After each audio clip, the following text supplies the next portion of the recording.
Hello student, welcome back online classes supreme system institute. आज हम लोग स्ट्रेट लाइन में नए टॉपिक की तरफ चलते हैं जिसका नाम है एंगल बिटवीन टू लाइंस। इस पे कॉन्सेप्ट में हम लोग काफ़ी सारे क्वेश्चंस करने वाले हैं और काफ़ी कुछ नई नई थ्योरी भी हम लोग आज के लेक्चर में इन्वॉल्व करेंगे। ठीक है, चलिए देखते हैं।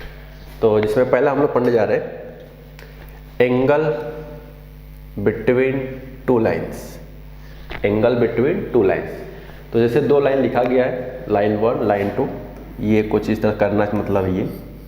ठीक है, तो इनका कहना है कि कोई भी अगर दो लाइन होता है, this is line 1 and this is line 2, तो दो लाइन के बीच में हमेशा दो तरह के एंगल बनते हैं। तो अगर एक को थीटा बोला जाए तो टोटल 180 डिग्री होता है, तो अगर थीटा सेपरेट कर देंगे तो ये सेकेंड एंगल बन जाएगा।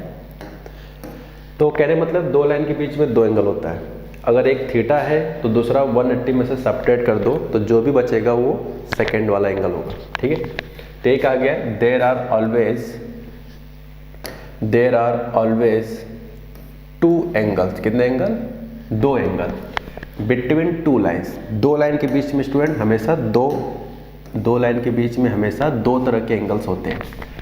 If theta is one angle, अगर थीटा को एक एंगल कहा जाए तो पाई माइनस थीटा, 180 डिग्री को कई बार पाई भी लिखा जाता है, तो पाई माइनस थीटा उसका सेकेंड एंगल होगा।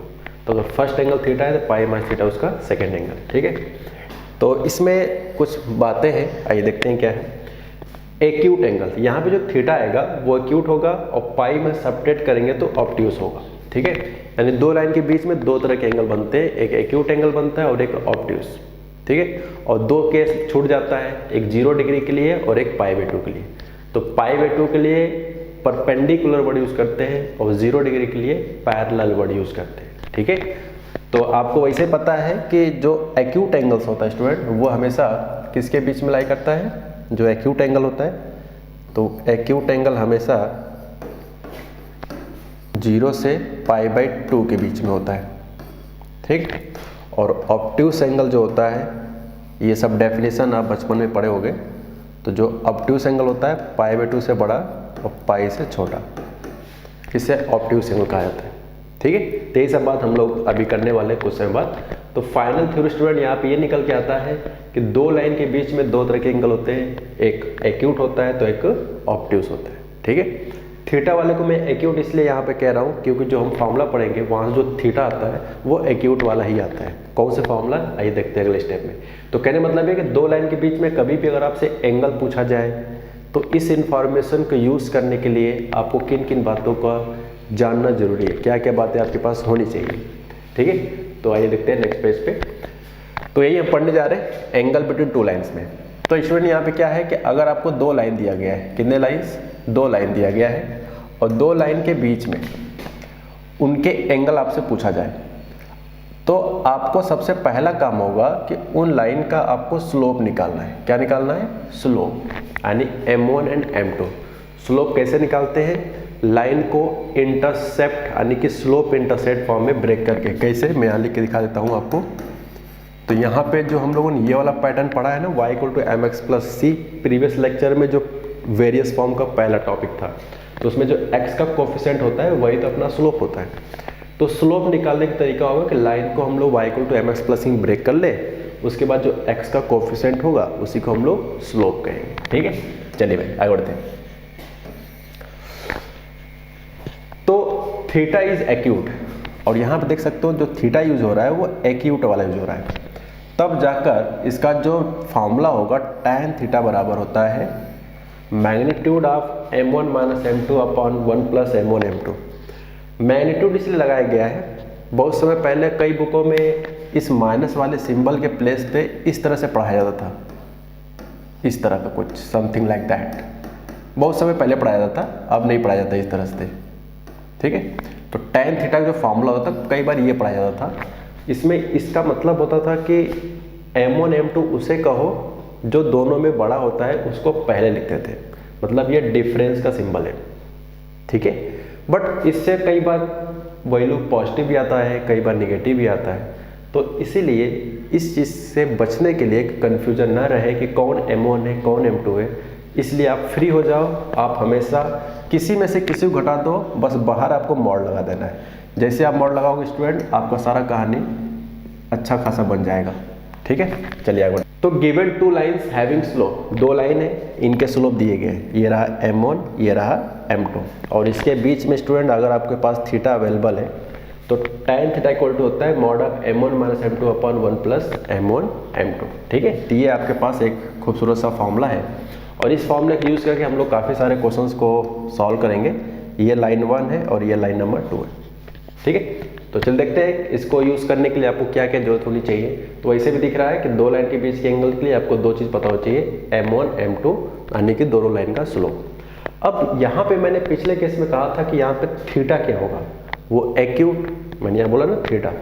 तो क्या रीजन था एक्यूट बोलने का, मैं यहाँ पे रीजन बता दूँ थोड़ा सा। देखो, किसी भी चीज़ का मॉड का जो आउटपुट आता है आफ्टर मॉड, कोई भी नंबर हो, वो हमेशा पॉजिटिव आता है।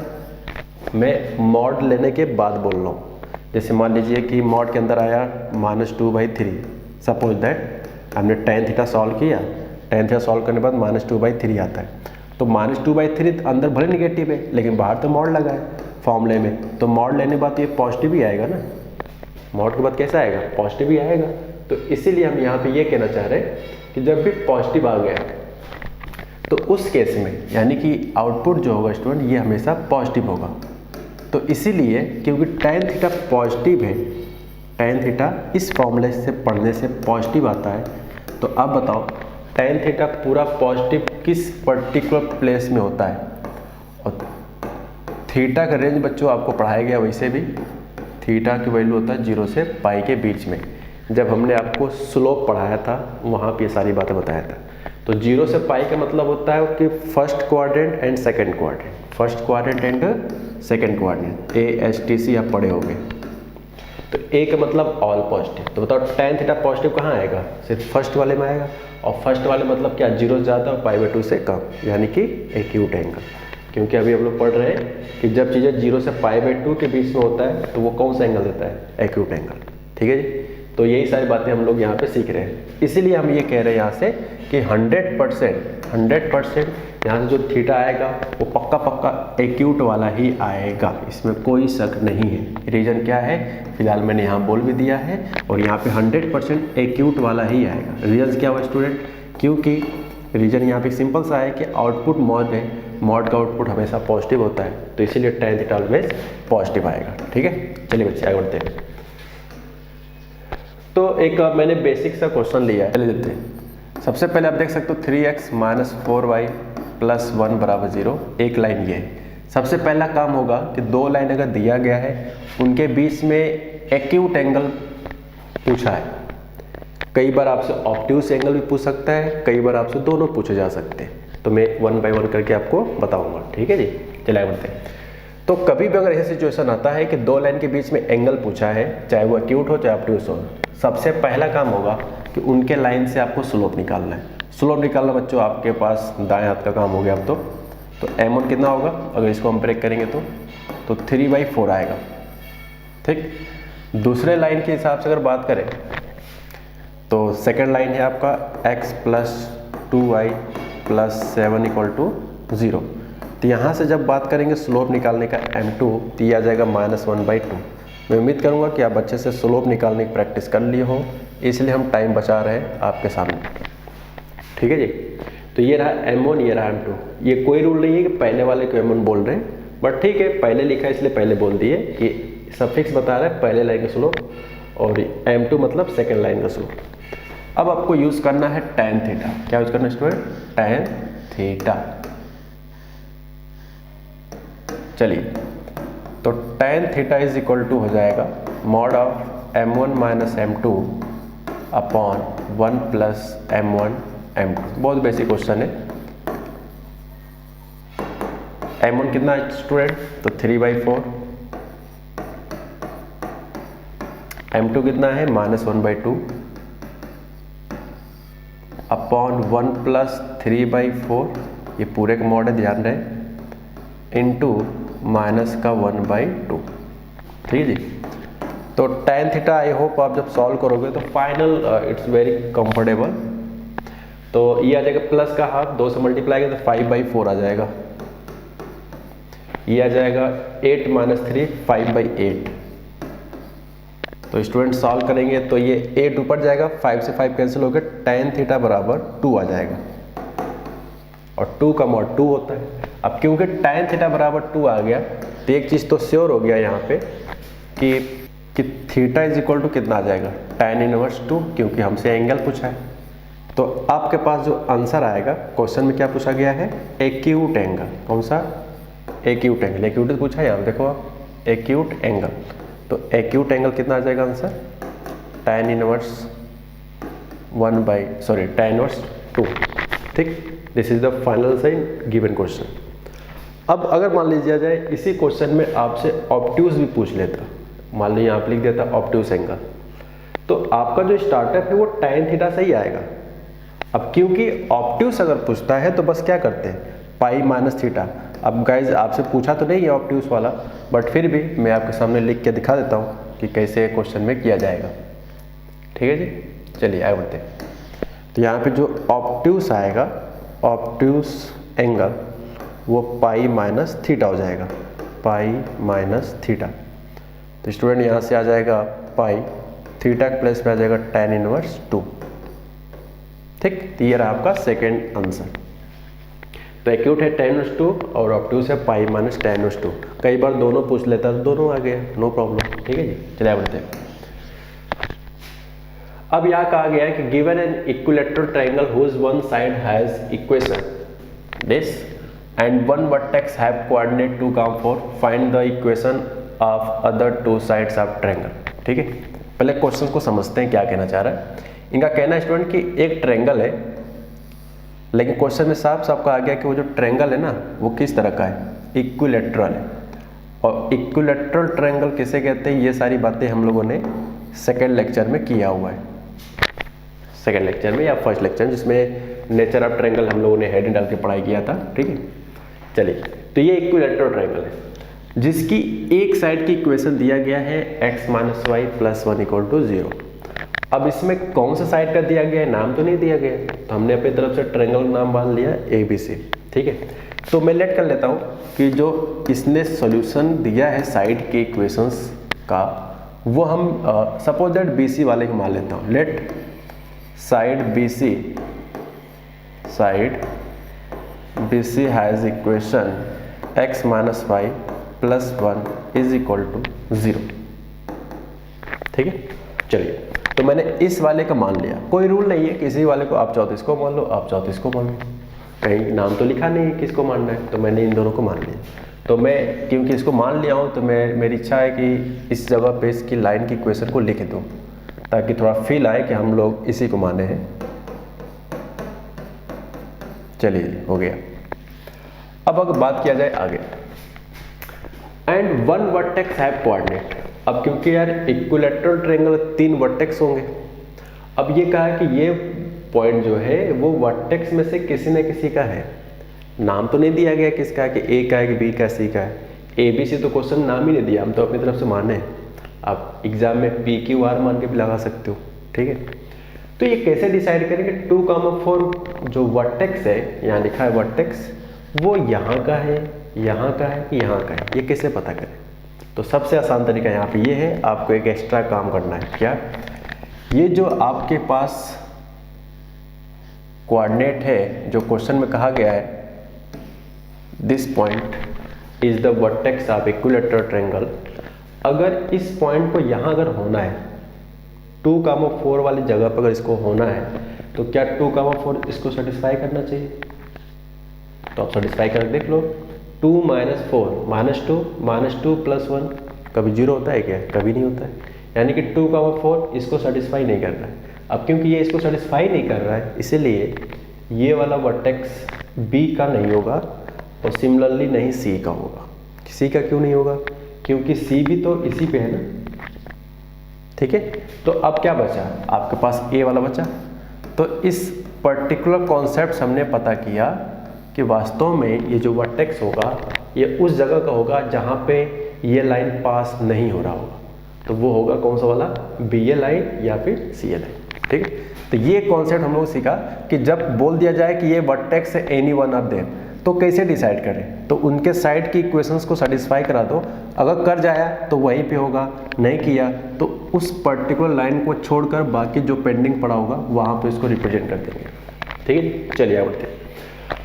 अब कहा गया है कि find the equation of other two sides of triangle, यानी कि आपको इस साइड्स की इक्वेशन निकालना है और इस साइड्स की इक्वेशन निकालना है। कुछ बच्चे कहते हैं सर आपने तो बताया कि इक्विलैटरल ट्रायंगल होता है तो तीनों साइड बराबर होती हैं, तो ये तीनों इक्वेशन क्या बराबर हो जाएंगी? तो बच्चों मैंने वहाँ पे इक्वेशन नहीं बताया था बराबर होते हैं, मैंने वहाँ पे लेंथ बताया है। दिस इज इक्वेशन, और इक्वल क्या होता है? लेंथ होता है, ध्यान दें। ठीक है, तो इस लाइन का स्लोप और इस लाइन का स्लोप अगर हम पता कर लें किसी भी तरह से कि ए बी लाइन का स्लोप और ए सी लाइन स्लोप, तो आप बताओ क्या इसकी इक्वेशन लिख सकते हो? बिल्कुल। क्यों? क्योंकि पॉइंट पता है, और अगर स्लोप आ जाए तो पॉइंट स्लोप फॉर्म हम लोगों ने लाइन के केस में पढ़ा गया। सिमिलरली यहाँ पर अब ये m निकालने का जो मेन टारगेट है, सपोज दैट मैं इसको लेट कर लेता हूँ कि इसका स्लोप है m1 और इसका स्लोप है m2। ठीक है, m1 और m2 मान लें। चलो भाई, अब यहाँ पे हम लोग ये जानते हैं कि अगर ये इक्विलैटरल ट्रायंगल है तो इसका हर एंगल कितने कितने डिग्री का होगा बच्चों? 60 डिग्री का। अब देखो उस समय का पढ़ा हुआ अब यहाँ काम आ रहा है, सब 60 60 60 60 60। मैं यहाँ नहीं लिख रहा हूँ, कोई काम का नहीं है फिलहाल। ठीक है, मैं यहाँ लिख नहीं रहा हूँ। चलिए आगे बढ़ते हैं। अब यहाँ पे एक चीज़ मुझे बताना है। अब इससे मैंने यहाँ पे m1 m2 लेट किया था, कोई बुराई नहीं है, आप मान सकते हो। अगर हम m मान के लगाए, सपोज दैट हमने माना m, और m की अगर 2 वैल्यू आ गया, कितनी वैल्यू? 2 वैल्यू, तो ये बात कंफर्म हो जाएगा कि एक m इस साइड के लिए होगा, तो जो बचा हुआ m होगा वो सेकेंड वाले साइड के लिए होगा। ठीक है, तो m मान के लगाते हैं और फिर देखते हैं लास्ट में कि m की वैल्यू क्या 2 टाइप की आती ही नहीं आती, 2 टाइप्स का बोल रहा हूँ। ठीक है, 2 टाइप्स। चलो बच्चे, अब बताओ इसका स्लोप कितना है? तो इसको ब्रेक कर लो, y equal to mx plus, तो इसका स्लोप जो आएगा स्टूडेंट वो 1 आएगा। तो हम जानते हैं यूज एंगल बिटवीन, एंगल इसको बिटवीन पढ़ा जाता है, angle between A B and B C line, angle between A B and B C line. तो क्या यूज करें बच्चों? तो आप बताओ। तो यहाँ पे होगा tan थीटा, और थीटा के बीच का क्या एंगल है? 60 डिग्री, दिस इज 60, तो यहाँ जाएगा 60 degree is equal to mod of m minus 1 and divide by 1 plus m1 into m2। तो दोनों स्लोप को हमने यहाँ यूज करा, this is m1, this is m2। ठीक है, m1 m2 नाम लेके नहीं लगाते यार, इतना लिखोगे तो एग्जाम कब होगा। ठीक है, तो सब कुछ माइंड में करके हमने यहाँ पे m यूज कर लिया, दिस। अगर मान लो आप ये वाला m अगर इधर वाले मानते तो कोई बात नहीं, ये m इस लाइन का स्लोप तो अभी भी 1 ही रहेगा ना, तो कोई फर्क नहीं पड़ता कि मैंने इधर ही वाला क्यों माना है, आप चाहो तो उधर भी मान सकते हो, कोई दिक्कत नहीं। ठीक है, बस इसी को आपको सॉल्व कर लेना है और आपका आंसर फाइनल आने वाला है स्टूडेंट। तो मैं इसको बाद अगले पेज पे चलता हूँ। तो tan 60 की वैल्यू होता है √3, और ये है m minus 1 upon 1 plus m। अब मैं एक चीज़ बताने जा रहा हूँ जो कि आपको मॉडुलस चैप्टर में पढ़ाया गया है कि अगर mod x equal to a और a अगर 0 से ज़्यादा है, किससे? 0 से, अगर ऐसा है देन हम लोगों ने फॉर्मूला पढ़ा है कि x बराबर प्लस माइनस a होता है, प्लस माइनस a। ये बात हमने मॉडुलस पढ़ा है। तो अकॉर्डिंग टू दैट यहाँ पे हम लिख सकते हैं कि m माइनस 1 m प्लस 1, आगे पीछे लिख सकते हो, कोई दिक्कत नहीं, प्लस माइनस √3। ठीक है, तो प्लस माइनस क्यों आ रहा है? क्योंकि ये चीज़ हम लोग मॉडुलस चैप्टर में पढ़े हैं। तो मैं इसको मिटा देता हूँ, मैंने याद दिला दिया। अब हम बात करते हैं स्टूडेंट इसके बाद कैलकुलेशन का। तो अब हम यहाँ पे प्लस साइन लेके सॉल्व करेंगे और देखेंगे क्या आता है, या फिर एक काम कर लेते हैं, पहले इसको थोड़ा सा और छोटा कर लें, उसके बाद प्लस माइनस लेके सॉल्व करें, बेटर रहेगा। तो प्लस माइनस √3 m प्लस 1। ठीक, हाँ, अब प्लस साइन ले लो आप। तो प्लस साइन लेंगे तो एक नया स्लोप आएगा। मैं यहाँ से ऑब्जर्व कर लेता हूँ, काफ़ी कूल टाइप का है, दिया जाएगा लाइक दिस। तो m की वैल्यू के हिसाब से अगर बात करें स्टूडेंट, तो m की वैल्यू आएगा 1 + √3 अपॉन 1 - √3। तो एक स्लोप तो ये आ गया, ठीक। अब चलिए चलते हैं सेकंड स्लोप पे। सेकंड क्या बच्चों, सेकंड के लिए आपको माइनस साइन लेके सॉल्व करना पड़ेगा। तो माइनस के लिए चलिए आगे बढ़ते हैं। तो यहाँ पे आ जाएगा m-1, दिस इज m-1 और यहाँ पे माइनस है तो -√3, ठीक है, माइनस का √3 m+1। कुछ किया नहीं है क्योंकि यहाँ पे दो तरह के वैल्यू आ रहे थे, तो एक बार प्लस लेके सॉल्व कर रहा हूँ और एक बार माइनस लेके, ठीक है। चलिए तो ये हो जाएगा m-1 = -√3 m माइनस का √3। सो स्टूडेंट m की वैल्यू आ जाता है 1 - √3 डिवाइड बाई 1 + √3। ये आ गया सेकेंड वाले लाइन का स्लोप। तो आप देख सकते हो जैसा कि हम कह रहे थे कि अगर m की दो वैल्यू आ गई तो ये श्योर हो जाएगा कि वो सारे लाइन की इक्वेशंस दोनों साइड की आ गई। तो मतलब हम क्या कहना चाह रहे हैं कि m की दो वैल्यू आई है, तो एक ए बी साइड के लिए होगा तो दूसरा अंडरस्टूड होगा कि वो ए सी साइड के लिए होगा। कौन सा ए बी वाला है कौन सा ए सी वाला है, इसमें कोई कन्फ्यूजन नहीं है क्योंकि क्वेश्चन में कोई नाम थोड़ी लिखा है कि ए बी वाला है, बी सी वाला, समथिंग वाला, तो कोई भी लिख दो आपका दोनों आंसर माना जाएगा, ठीक है। तो अब बात करते हैं कि पासिंग थ्रू 2, 4, ठीक है। तो हमारा इक्वेशन क्या हो जाएगा बच्चों, इक्वेशन ऑफ साइड, तो ये है y-4 क्योंकि पास किससे हो रहा है 4 से, स्लोप है m x-2। आप देख सकते हो पिछला डायग्राम में पास कर रहा है 2, 4 से, मतलब स्लोप पॉइंट है 2x का और y कोऑर्डिनेट है 4, तो y कोऑर्डिनेट 4 है और x कोऑर्डिनेट 2 है। और इस m के प्लेस पे ये वाला m जो है, एक बार ये रखोगे तो पहला आंसर आएगा और एक बार ये रखेंगे तो दूसरा आंसर आएगा। तो दो तरह के आंसर आएंगे, आप अपने कॉपी में अच्छे से लिख लो, आंसर आ जाएगा। एक बार m की जगह ये रख देना पहला आंसर और एक बार ये रख देना दूसरा आंसर। यह कोई नियम नहीं है कि कौन सा वाला किस साइड का है, क्योंकि क्वेश्चन में ट्रायंगल के नाम थोड़ी दिए गए, ठीक है जी। चलिए बच्चे आगे बढ़ते हैं। अब ये जो क्वेश्चन है ये बहुत पॉपुलर है और बहुत इंपॉर्टेंट है। इस तरह क्वेश्चंस आप फिजिक्स में इमेज वगैरह निकालने के लिए किया जाता है, बट ये सवाल हमारे इस कोऑर्डिनेट चैप्टर में बनाया गया है और बड़ा काफ़ी अच्छा से बनाया गया है। काफ़ी चीज़ें यूज़ किया जाएगा इसमें क्वेश्चंस को सॉल्व करने के लिए, ठीक है। तो मैं थोड़ा सा फिजिक्स की बातें याद दिला दूँ, अगर आप पढ़े हो तो अच्छी बात है, नहीं पढ़े तो सुन लो क्या है।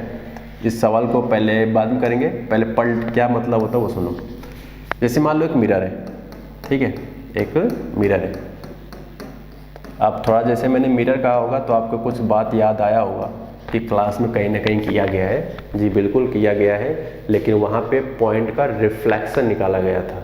यहाँ पे वो कॉन्सेप्ट नहीं है, कुछ और है। देखो क्या है, कहीं से भी लाइट रे अगर आती है, ये फिजिक्स में इस तरह से बताया जाता है, कहीं से भी अगर लाइट रे आती है तो अगर उसी मीडियम में वापस चला जाए, क्या बोला, उसी मीडियम में अगर वापस चला जाए और जहाँ से आ रही है उसे कहा जाता है इंसिडेंट रे। कौन सा रे, इंसिडेंट रे, ठीक। और उसी मीडियम में अगर वापस चली जाए तो इसे कहा जाता है रिफ्लेक्टेड रे। कौन सा, रिफ्लेक्टेड रे, ठीक है।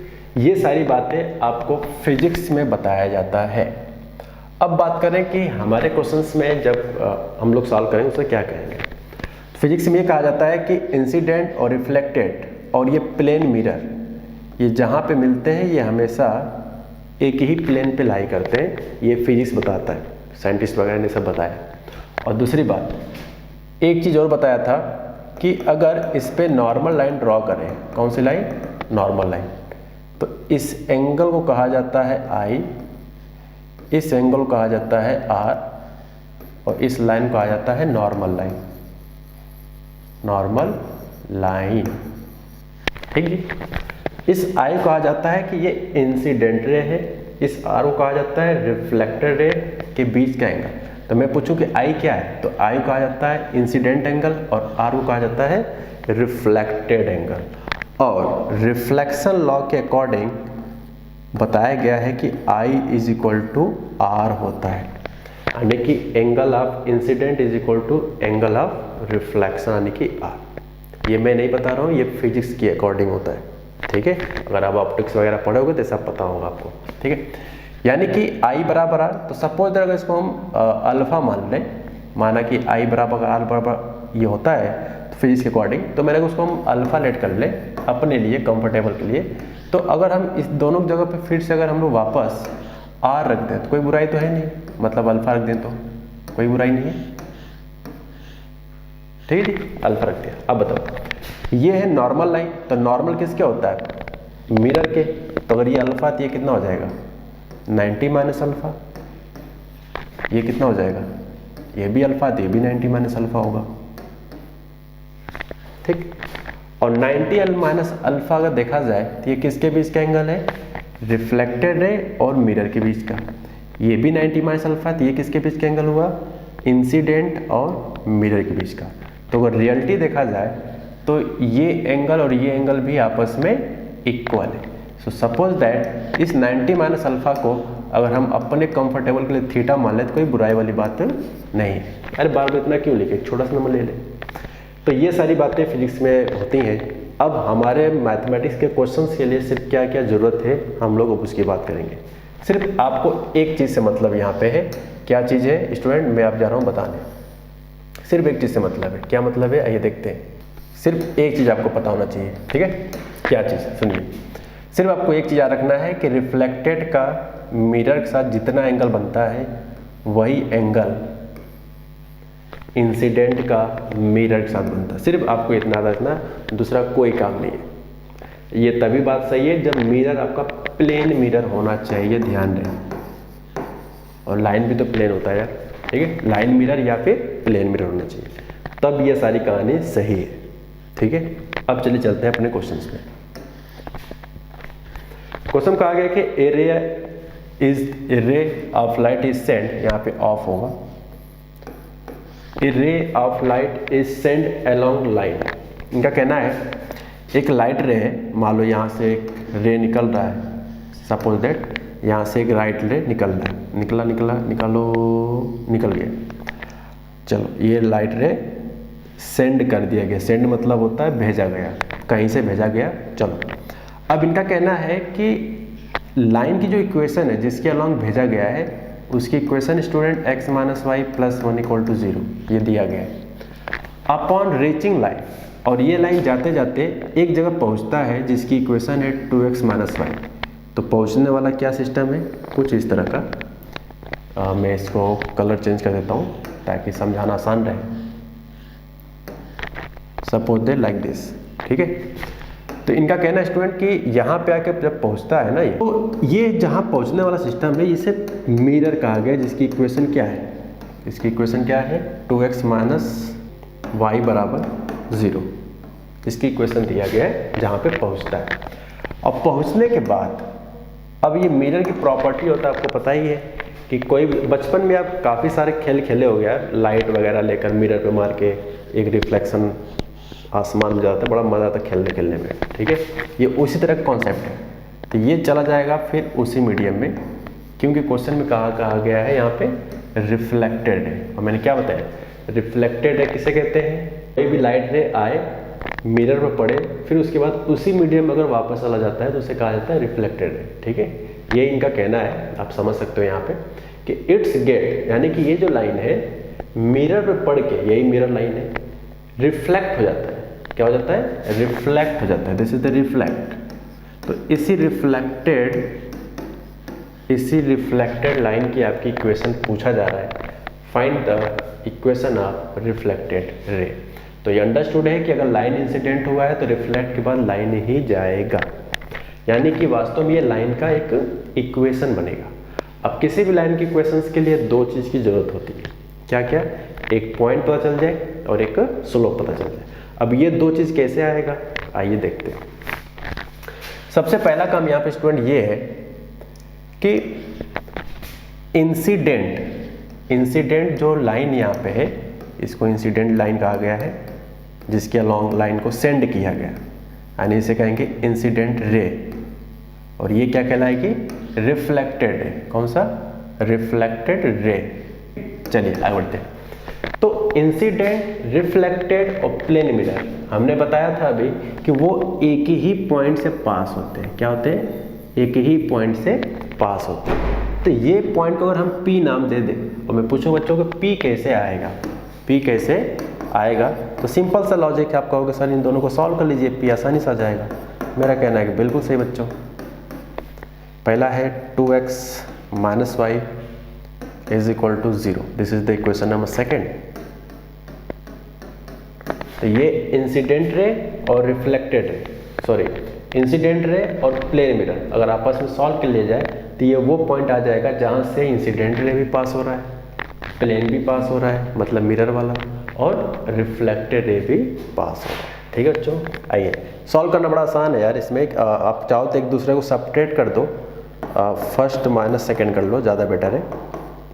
तो x माइनस 2x यहाँ पे माइनस एक्स आ जाएगा, वाई वाई खत्म हो जाएगा, प्लस 1 इक्वल टू 0। सॉल्व करेंगे स्टूडेंट तो x की वैल्यू 1 आएगा। x की वैल्यू 1 आ गया तो x की वैल्यू कहीं रख दो, put in second, put in second, second रख दिया तो x की प्लेस पे 1 रखेंगे तो y की वैल्यू 2 आ जाएगी।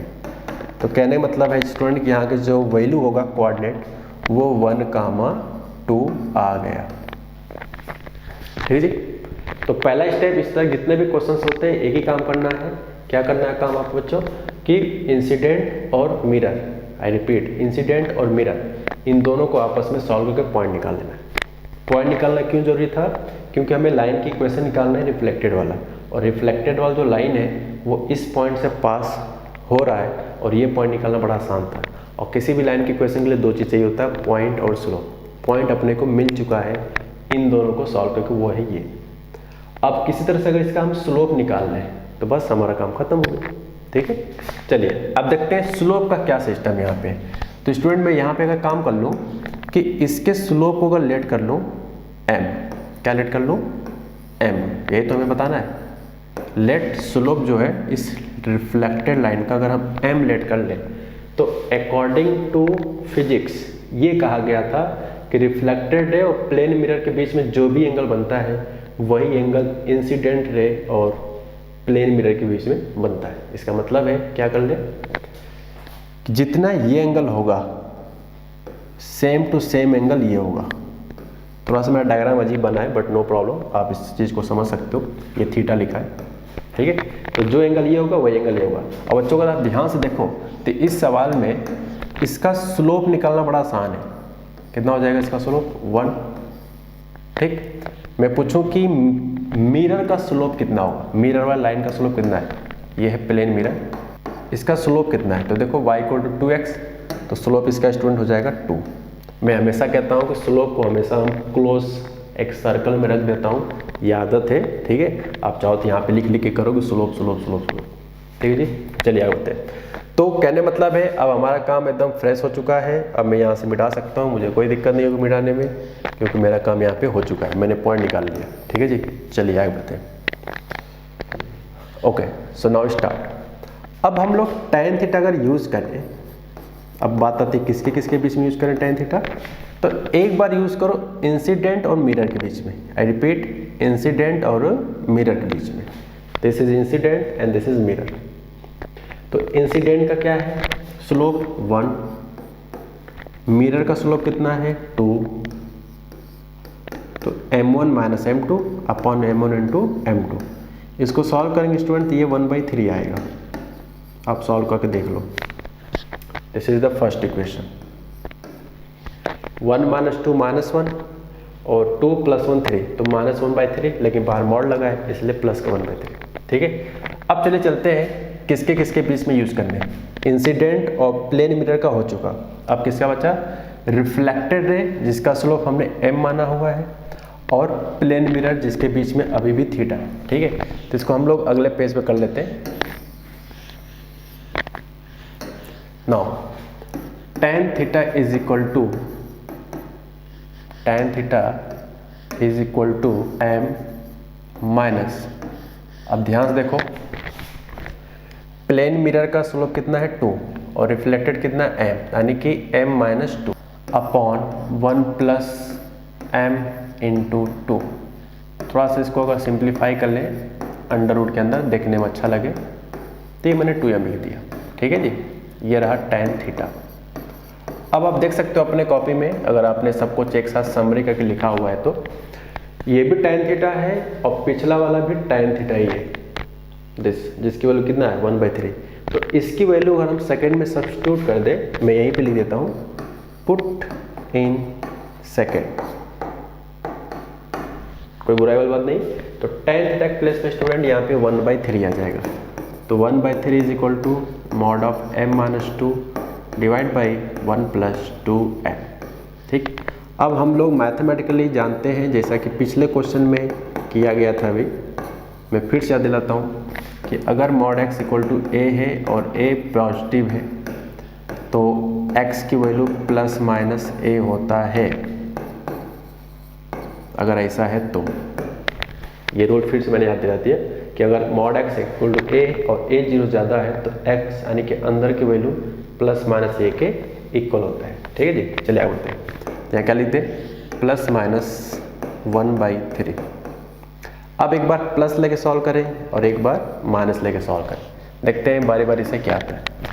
प्लस लेके सॉल्व करेंगे स्टूडेंट तो यह आ जाएगा, या फिर एक काम कर लो, थोड़ा सा पहले छोटा कर लेते हैं इसको,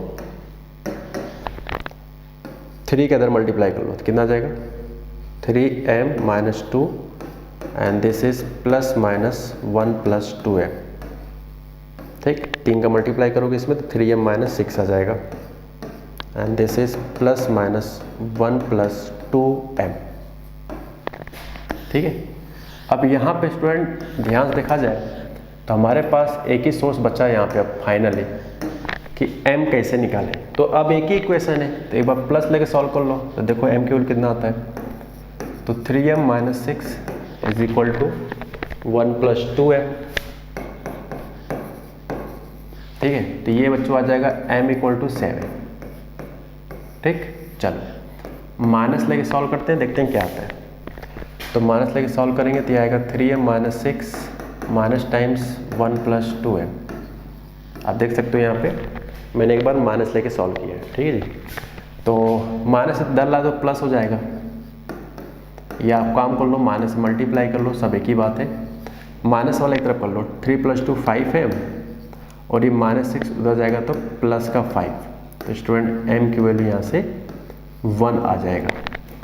ठीक, अब यहाँ पे 2 स्लोप आया है। अब 2 स्लोप का क्या मकसद है, ये 2 स्लोप का क्या नहीं मतलब क्या है, अब खुद बताओ। बचपन में चाहे बड़े भी हो गए, खुद ना रूम पे एक्सपेरिमेंट करके देख सकते हो आप। एक शीशा लो यानी मिरर और एक लाइट लो। आई होप इस समय तो लाइट नहीं हो किसी घर में, लेकिन वो लाइट है ना जो सीधा रे निकलता हो। ठीक है, फ्लैश वाला नहीं, फ्लैश में तो काफ़ी फैलाव निकलता है ना इस तरह से। ऐसा लाइट है ना जिससे एक ही रे निकलती हो। ठीक, अब जब उसको मिरर पे पड़ता है तो उसका जो रिफ्लेक्शन आता है वो कितने तरह के रेज निकलती है, तो वो सिर्फ एक ही तरह का रे निकलेगा।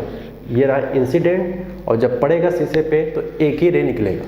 तो यहाँ पे 2m आने क्या मतलब है, तो स्टूडेंट यहाँ पे 2m आने का मतलब तो ये हो गया ना कि 2 रिफ्लेक्टेड रे, क्योंकि हम रिफ्लेक्टेड रे के स्लोप को ही m माने थे, तो ऐसा तो पॉसिबल है नहीं। तो इस तरह से सवाल का हमेशा जो आंसर आता है वो 2 आता है इस मेथड से लगाने से। अब ये डिसाइड कैसे करते हैं कि कौन सा स्लोप हमारे काम का है, यानी कि रिफ्लेक्टेड रे का कौन स्लोप है। तो मेरा कहना होगा स्टूडेंट, इस बात का जजमेंट आप उस बात से लेंगे कि दोनों स्लोप में से वो स्लोप नहीं लेना है। आई रिपीट, जो दोनों स्लोप आया है उन स्लोप में से वो नहीं लेना है जो इंसिडेंट वाले लाइन के स्लोप से मैच करेगा। तो आप देख सकते हो इंसिडेंट रे वाले का जो स्लोप है वो 1 है, तो कौन सा नहीं लेना है, 1 वाला स्लोप नहीं लेना है, मतलब ये स्लोप नहीं लेंगे और ये वाला स्लोप ले लेंगे। ठीक, तो ये इस बात से डिसाइड होता है। ठीक है, तो क्योंकि यार रियलिटी में भी तो एक ही रिफ्लेक्टेड रे निकलता है ना मिरर से। आप रूम पे एक्सपेरिमेंट देख लो, एक ही रे निकलेगा। ठीक है, तो देखो स्लोप पता चल गया, और हमने आपको प्लान पहले ही बताया था कि पॉइंट पता होना चाहिए।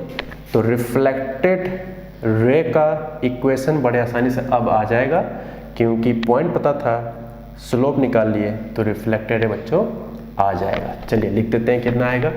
तो मैं इसको मिटा देता हूँ क्योंकि इसका कोई काम नहीं है, मैंने लिख दिया था सब कुछ अच्छे से। एक बार आप चाहो तो नोट कर लो।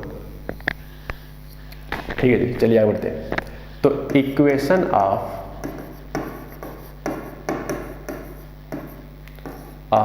Reflected ray pass through point 2,4 and slope कितना स्लोप आया बच्चों रिफ्लेक्टेड वाले का 7। तो आंसर कितना आ जाएगा? Answer is equal to y minus y1 m यानी कि स्लोप x माइनस x1। ये तो सबको पता है, तो बस इसको सिंप्लीफाई कर लेंगे तो आंसर आ जाएगा 7x minus Y minus 28 minus 4 चला जाएगा तो माइनस 14 आएगा ना। तो ये आ जाएगा 7 2 14 माइनस 14 और ये माइनस 4 चला जाएगा तो माइनस का 10 हो जाएगा। ठीक है जी, तो इस तरह से ये फाइनल आंसर हमारा आ जाता है। Okay, so this is the final answer. ठीक, नोट कर लो आप। अब हम चलते हैं एक थ्योरी पे। ठीक है, थ्योरी पे चलते हैं। थ्योरी क्या है पढ़ते हैं। ये सारी बातें मैं नहीं कहूँगा कभी इसको रटो, मैं जब भी सवाल करूँगा मैं इनका कभी यूज़ नहीं करूँगा, बट नॉर्मली सारे बुकों में इस तरह पढ़ाया जाता है। पैरेलल के लिए तो मैं यूज़ कर लूँगा, ठीक है, अच्छा लगता है देखने में भी, और इसके बगैर भी सवाल लग जाते हैं। ऐसा नहीं कि जो भी है रटना, ऐसा कोई जरूरी नहीं है। ठीक है, देखते हैं क्या। गिवन ए लाइन, एक लाइन है जिसकी इक्वेशन है ax plus b y plus c, then equation of any line parallel to it. इसी लाइन के, मतलब ये जो गिवन लाइन है इसी के पैरेलल अगर मुझे एक ऐसा लाइन चाहिए, आई रिपीट, इसी के पैरेलल मुझे एक ऐसा लाइन चाहिए, ठीक इसी के पैरेलल हो, ध्यान दें, ठीक इसी के पैरेलल हो, तो ये लाइन की जो इक्वेशन होगी वो किस तरह से होगा? तो कुछ नहीं करना है, गिवन लाइन का, आई रिपीट, गिवन लाइन का इतना पार्ट जिसमें एक्स वाई वाले टर्म्स है वो एज इट इज कॉपी कर लेना है, सिर्फ कांस्टेंट टर्म की जगह पे सम अनदर टाइप के कांस्टेंट लेट कर लेना है। जैसे मान लो यहाँ 5 लिखा है तो यहाँ पे हम लोग कुछ प्लस लेमडा मान लेंगे। ये क्या कहना चाहता है हम आपको एग्जांपल समझाते हैं। जैसे एग्जांपल है, जैसे given line 3x minus 2y plus 7 equal to 0, ठीक, देन ए पैरेलल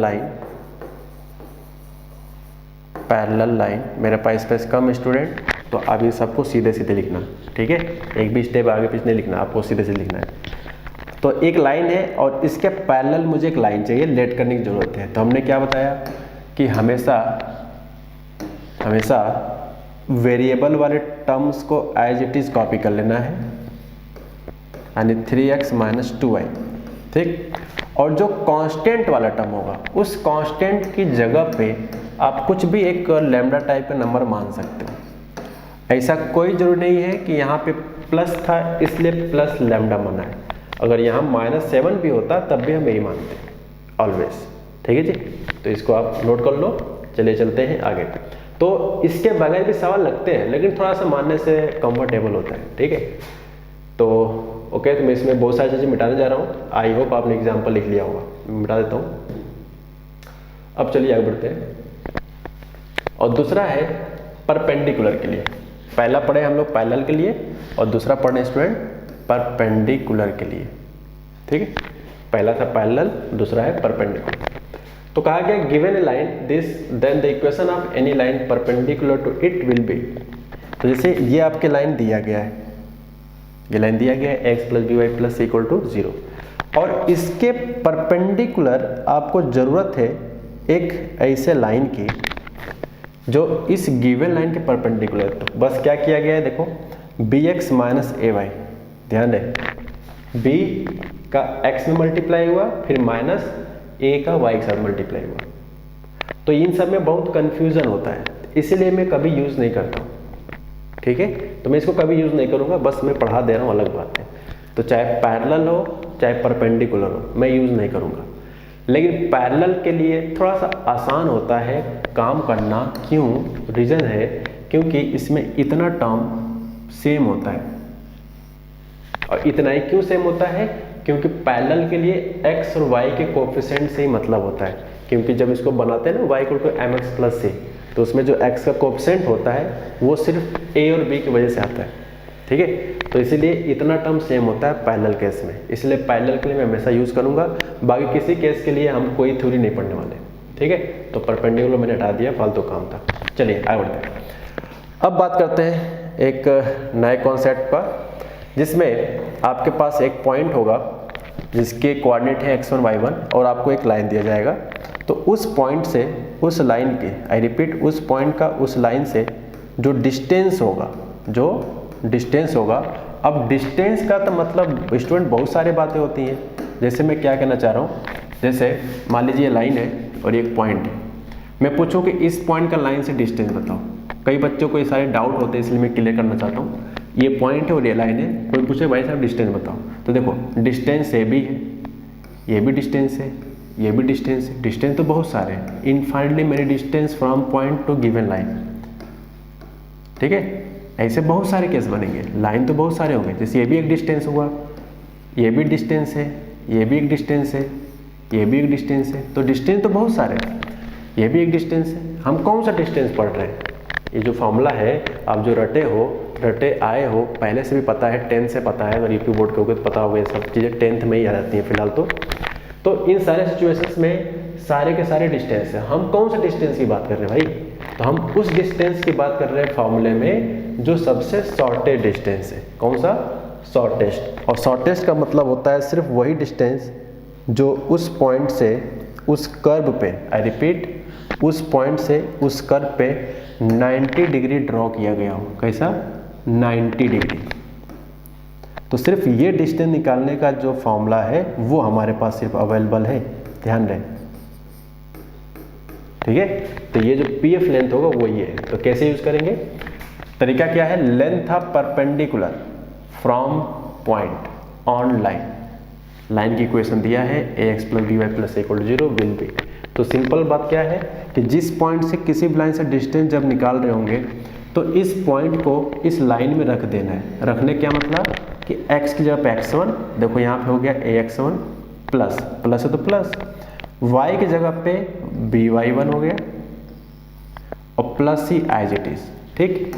इतना रखने के बाद आपकी कहानी स्टार्ट होती है यहाँ पे,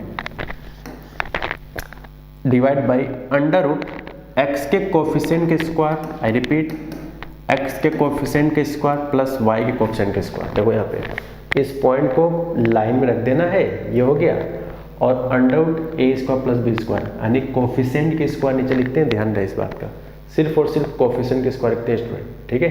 चलिए, और ये क्या लगा है फिर? ये क्या लगा है? ये छोटी सी बात क्या है? ये क्या है? ये जो मैंने सिंबल बनाया ये क्या है? ये बच्चों मॉड का सिंबल है। किसका? मॉड का। मॉड क्यों लगाया गया? क्योंकि यार डिस्टेंस तो हमेशा पॉजिटिव होता है, ये रूट है, इसका तो आउटपुट हमेशा पॉजिटिव होगा, ऊपर में कंफ्यूजन हो सकता है, इसलिए उस पर मैंने मॉड लगा दिया। मतलब सॉल्व करने के बाद अगर अंदर -5 आएगा तो मॉड का मतलब होगा कि हम 5 बताएंगे, ठीक है जी। ये इसका फॉर्मूला है। एक स्पेशल केस होता है, मैं नहीं कहूँगा उसको आप रटो, मैं कभी नहीं रखूँगा उसको, वो इसी से बना है। कैसे? कई बार स्पेशली ओरिजिन से पूछ लेता है। ओरिजिन बोले तो 0,0 से, 0,0 से। सिंपल है, अगर ये 0,0 होगा तो x की जगह 0, y की जगह 0, तो ये पूरा टर्म तो 0 हो गया, तो सिर्फ क्या बचेगा? c। तो c अपॉन √a² + b², ठीक है। यही चीज मैंने अगले स्टेप में लिखा है। देखो यहाँ पे ओरिजिन से डिस्टेंस यहाँ पे पूछा गया है, ठीक, इस लाइन का। तो ओरिजिन वाले पॉइंट को रख दो, तो 0, 0 तो पूरा 0, तो क्या बचेगा? सिर्फ c हो गया। और नीचे हमेशा क्या लिखते हैं? लाइन को x और y के कोफिशिएंट को लिखा जाता है। लाइन में x और y के कोफिशिएंट, ये कहलाता है ओरिजिन से डिस्टेंस का फॉर्मूला, ठीक है। जैसे हमने एग्जाम इस पर्टिकुलर थ्योरी में हमने पीए बोला है, सॉल्यूशन जब क्वेश्चन वगैरह आते रहेंगे तो यहाँ पे a b b d कुछ भी नए नए नाम हो सकते हैं, ठीक है। तो एक आ गया length of perpendicular from origin, origin से निकाला जा रहा है, और इस लाइन पे विल बी दिस फॉर्मूला, ठीक है। कंप्लीट हो गया, आगे बढ़ते हैं।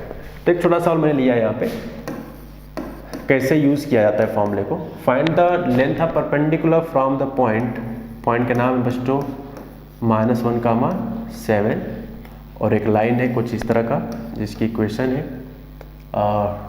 12x - 5y + 3 = 0।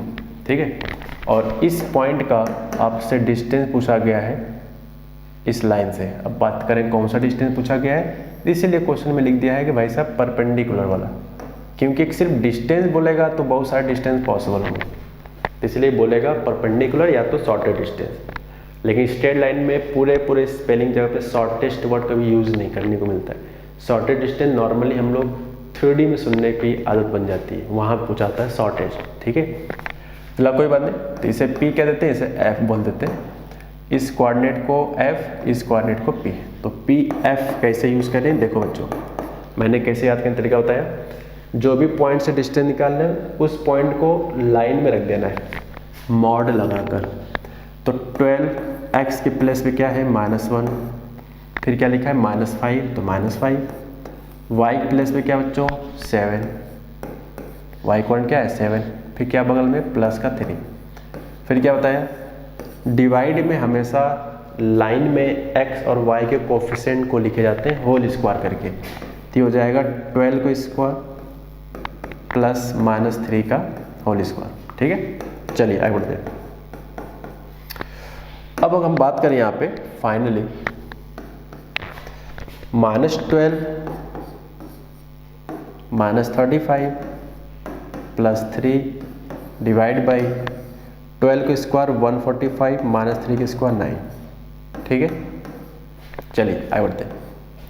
यह आ जाएगा -12 + 3 -9, -12 + 3 -9 -35, यह आ जाएगा -44 and divide by 9 + 4 13, 4 + 1 5 and this is 1।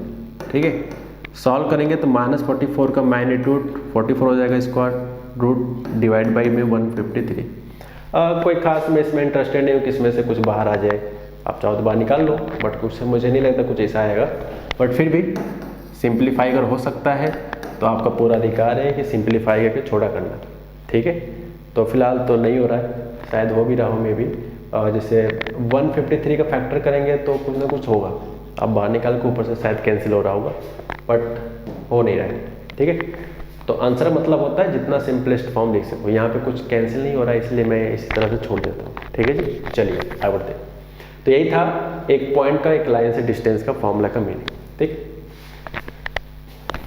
अब ये क्वेश्चन है काफ़ी ये ज़बरदस्त है और ये बहुत कुछ आपको सिखाएगा भी।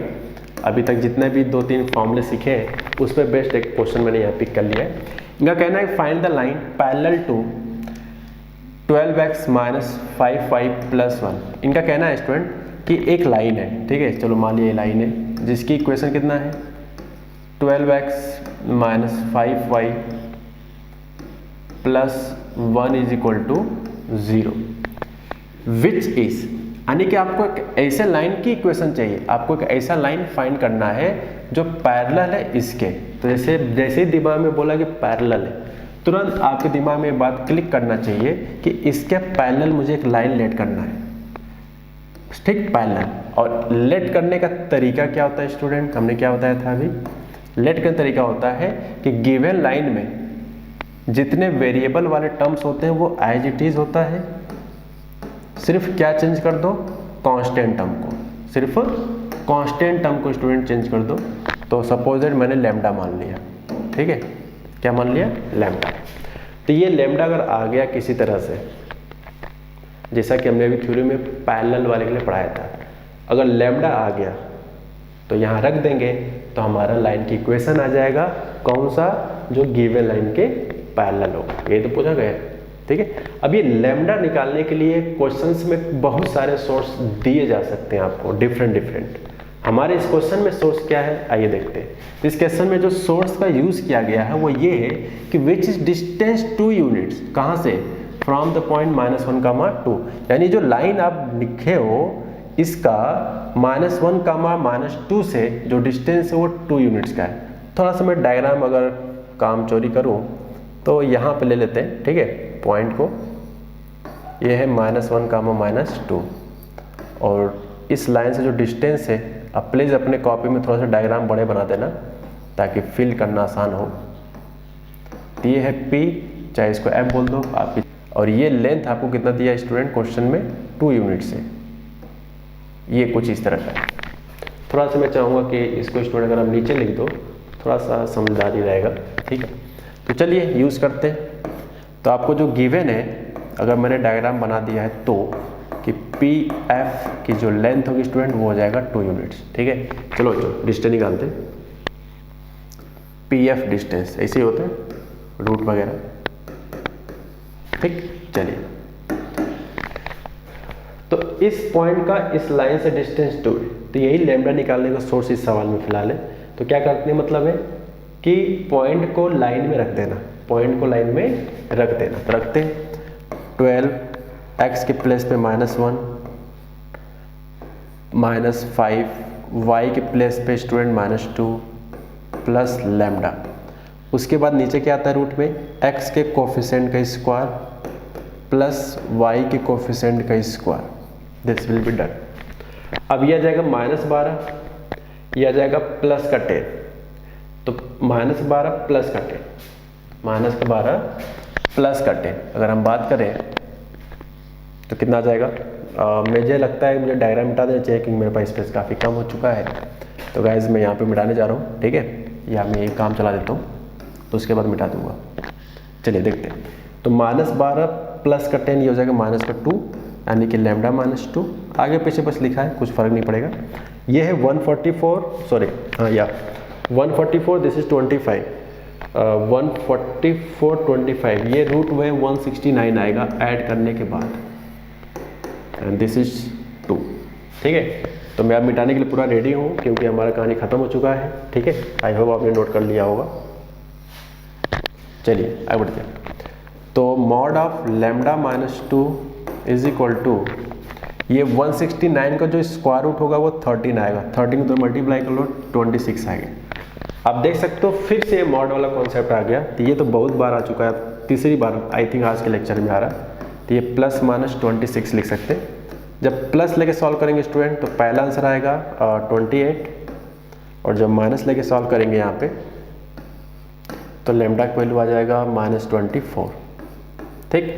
यानी कि 2 लैम्डा की वैल्यू पॉसिबल है। 2 लैम्डा आने का क्या मकसद है यहाँ पे, 2 लैम्डा अगर आ गया तो इसका क्या मतलब निकल के आता है कि ऐसी 2 लाइनें हो सकती हैं जो इस गिवन लाइन के पैरेलल होंगी। तो लैम्डा की जगह पे ये रख दो, पहला आंसर आ जाएगा, और दूसरा रख दो, दूसरा आंसर आ जाएगा। So for the first answer, अब ये आंसर है तो लैम्डा की वैल्यू 28 है पहले केस में, ध्यान रख दो। तो पहले लाइन का आंसर आ गया 12x - 5y + 28 = 0, this is the first answer. And lambda replace -20 for student, यह आ जाएगा 12x - 5y माइनस का 24 = 0। तो ये यहाँ पे स्टूडेंट 2 तरह के आंसर आपके सामने आते हैं, ठीक है जी। चलिए, तो ये हमारे आंसर हो गए फाइनल। देख सकते हो बेहतरीन कॉन्सेप्ट का यूज़ किया गया यहाँ पे, और काफ़ी सारे अच्छे लेवल पे यहाँ पे सॉल्व बनाए जा सकते हैं आगे चलकर, ठीक है। चलिए अब हम बात करते हैं, थ्योरी में तो सब कुछ लिखा हुआ है लेकिन इसको फिल करना बड़ा ज़रूरी है। तो जैसे मैं इसको फिल कराता हूँ, पढ़ूंगा बाद में, पहले फिल करो क्या इसमें कहानी है। जैसे मान लो कि एक पर्टिकुलर कुछ भी ऐसे लिखा है, सपोज दैट 3x - 2y, ठीक है। मान लो लिखा है 3x - 2y, सपोज दैट 5 = 0, या मान लो 8 = 0, मान लो कोई लाइन लिखा है, ठीक है, पहली लाइन।